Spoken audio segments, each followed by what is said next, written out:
ஜல்லிக்கட்டு எல்லாருமே ஜல்லிக்கட்டை பற்றி பேசிட்டு இருக்காங்க. ஜல்லிக்கட்டில் நிறைய பிரச்சனை, ப்ரெஷரு எல்லாமே இருக்குங்க. இதில் வந்து இந்த ஆர்ஜே பாலாஜி, ராகவா லாரன்ஸ் பண்ணாங்க பார்த்தீங்களா, அதெல்லாம் சரி விடுங்க. ஜல்லிக்கட்டுனா என்னங்க? ஜல்லிக்கட்டுனா தமிழர்களோட பாரம்பரியம். ஜல்லிக்கட்டில் வந்து காளையை வந்து மஞ்சு விரட்டு ஏறு தழுவுதல் பண்ணுறாங்க. ஏறு தழுவுதல்னா காளையோட திமிலை பிடிச்சி அந்த காளையோட வீரத்தை தெரிஞ்சுக்கிறாங்க. ஏன் நம்ம காளையோட வீரத்தை தெரிஞ்சுக்கிறாங்க? அந்த காளையை வந்து எதுக்கு நம்ம பயன்படுத்துகிறோம்? விவசாயத்துக்கு பயன்படுத்துகிறோமா, இல்லைனா அடுத்த ப்ரீடுக்கு யூஸ் பண்ணுறதுக்கோசரம் பயன்படுத்துகிறோமான்னு தெரிஞ்சுக்கிறதுங்க. அந்த காளையை வச்சு நம்ம வந்து விவசாயத்துக்கு பயன்படுத்தும் போது மண்வளம் பெருகும். மண்வளம் பெருகும்போது நம்மளே அந்த காளையோடைய இயற்கையான கோமியம், அதுக்கப்புறம் சாணம், பதப்படுத்தின மோர் இதெல்லாம் பயன்படுத்தி இயற்கை உரத்தை யூஸ் பண்ணும். இயற்கை உரத்தை யூஸ் பண்ணும்போது இயற்கையாகவே மண்புழு அது மட்டும் இல்லாமல் மண்வளம் வந்து நல்லா இருந்துச்சு. இதனால நாடு நல்லா செழுமையாக இருந்துச்சு.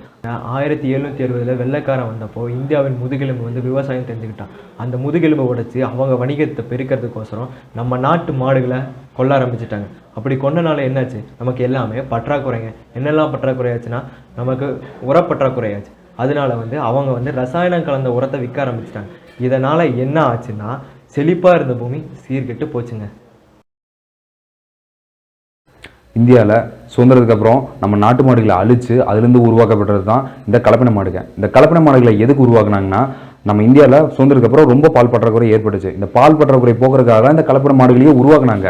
இந்த கலப்பின மாடுகளிலிருந்து கிடைக்கக்கூடிய பால்னால டைப் 1 டயபெட்டிஸ் டிசீசஸ், அதுக்கப்புறம் பார்த்தீங்கன்னா கொரோனரி ஹார்ட் டிசீஸ், அதுக்கப்புறம் பார்த்தீங்கன்னா ஆட்டிசம், இந்த மாதிரியான நோய்கள்லாம் இந்த மாட்டிலிருந்து இப்போ கிடைக்கக்கூடிய பால்னால உருவாகுது. ஆனால் நம்ம நாட்டு மாட்டில் இந்த மாதிரியான எந்த விதமான வியாதியுமே கிடையாது. அது வந்து ரொம்ப தர உயர்ந்த பால் வகைகள். ஆனால் இதை பயன்படுத்தி நம்ம ஜல்லிக்கட்டை தடுத்து அது மூலிமா நம்ம நாட்டு மாட்டை அழிக்க பார்க்குறாங்க.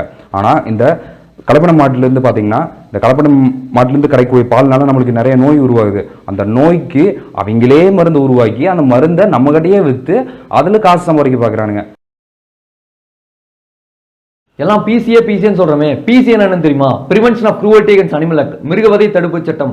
காளை வந்து பர்ஃபார்மிங் அனிமல் சேர்த்ததுனால காளை வந்து ஜல்லிக்கட்டுக்கு பயன்படுத்த முடியாது. இதனால பின்னாடி என்னன்னு பாத்தீங்கன்னா, ஃபார்மர்ஸ் ரொம்ப கஷ்டப்படுறாங்க. அவங்களோட காளையை எதோடையும் ஒப்பிட முடியாது. இதை தெரிஞ்சுட்டு பல வெளிநாட்டுக்காரங்க என்ன பண்றாங்கன்னா ஜல்லிக்கட்டுக்கு தடை விதிக்கிறாங்க. இதுக்காக தான் பிசி ஆக்ட் அமெண்ட் பண்ணணும்னு சொல்றோம். நம்ம இளைஞர்கள்லாம் இன்னைக்கு தன்னிச்சையா யார் தூண்டுதலும் இல்லாமல் ஒரு போராட்டத்தில் இறங்கியிருக்கோம்.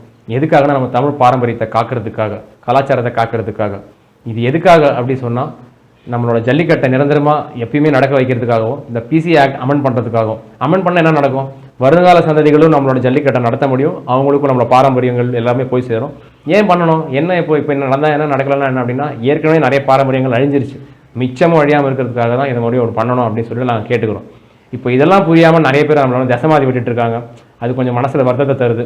இருந்தாலும் இதெல்லாம் பொருட்படுத்தாமல் நிறைய நல்ல உள்ளங்கள் நிறைய உதவி பண்ணிட்டு இருக்காங்க. இதனால நான் என்ன சொல்கிறேன்னா, அந்த உதவிகள் எல்லாம் முழுமையாக நம்ம எடுத்துக்கிட்டு அதெல்லாம் வீணாக்காமல் நம்ம இந்த போராட்டத்தை கைவிடாமல் ஒற்றுமையை காமிச்சு நம்மளை எதிர்க்கிறவங்கள வெளியில் அனுப்பிட்டா நம்ம இதில் வெற்றியை நான் தெரிவிச்சுக்கிறேன். இன்றைக்கி மட்டும் இந்த வெற்றி வந்து வெற்றியாக போகிறது இல்லை. இதே மாதிரி ஏதாவது பிரச்சனை வந்தால் நம்ம எப்பயுமே நம்ம ஒற்றுமையை காமிக்கணும், நம்ம ஒன்றாவே இருக்கணும் அப்படின்றத நான் வந்து இதில் சொல்லி எங்கள் மூலியமாக இருக்கிற மனப்பூர்வமான சம்பந்தம் இந்த போராட்டத்துக்கு நாங்கள் தெரிவிச்சுக்கிறோம். அப்புறம் இந்த வீடியோ வந்து அப்யூஸ் வீடியோன்னு வந்தவங்களுக்கெல்லாம் எங்களோட பெரிய சாரி. இது வந்து இது மாதிரி நிறைய ரீச் ஆகணும் அப்படின்றதுக்காக தான் அவங்க பேர் யூஸ் பண்ணோம். அவங்க தான் இதுக்கு முன்னோடியே ஆக்சுவலாக. அவங்க இல்லைன்னா எல்லாம் பண்ணியிருக்க முடியாது. நிறைய ஹெல்ப் பண்ணிட்டு இருக்காங்க அவங்க தான். அந்த மாதிரி வந்தவங்களுக்கு மட்டும் சாரி. இது யார் மனசையும் புண்படுத்துறதுக்காக இல்லை, இது ஒரு நல்ல விஷயத்துக்காக தான் பண்ணது. Thank you very much. நன்றி.